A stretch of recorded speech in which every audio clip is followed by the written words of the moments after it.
छत्रपती शिवरायांना वंदन करून सरसेनापती माननीय बाळासाहेब ठाकरे आणि गुरुवर्य धर्मवीर आनंद दिघे साहेबांच्या स्मृतीस विनम्र अभिवादन करून आज या व्यासपीठावरती उपस्थित असलेले सर्व पक्षांचे सर्व मान्यवर आणि इकडे मोठ्या संख्येने उपस्थित असलेले आपण सर्व निष्ठावंत प्रत्येक पक्षातील एकनिष्ठ कार्यकर्ता, महिला आघाडी, युवा सेना, खरोखर आजचा क्षण माझ्यासाठी खूप भावुक आहे. याच्या पाठचं कारण असं आहे की तब्बल 23 वर्षानंतर 26 ऑगस्ट 2001 गेल्या 23 वर्ष अनेक संघर्ष, अनेक अपमान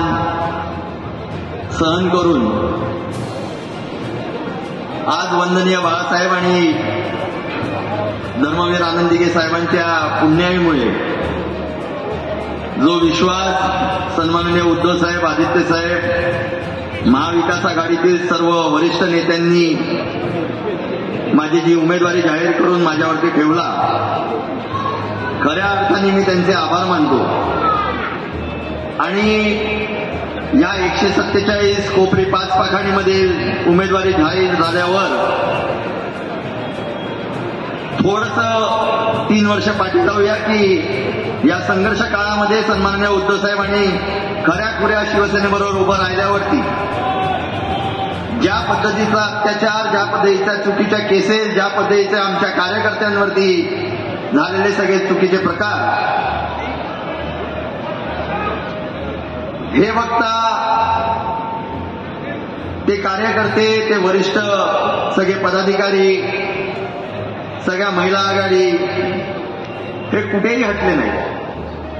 3 वर्ष सातत्याने ही शिवसेना जी संपली असं म्हणून जी घोषणा करत होते, ती शिवसेना ह्याच सगळ्या मंडळींनी, ह्याच सगळ्या कार्यकर्त्यांनी एक चांगल्या पद्धतीने फोफावली गेली, वाढवली गेली. आणि मला असं वाटतं त्याचंच फळ आज हे मला या उमेदवारीच्या स्वरूपात मिळालं.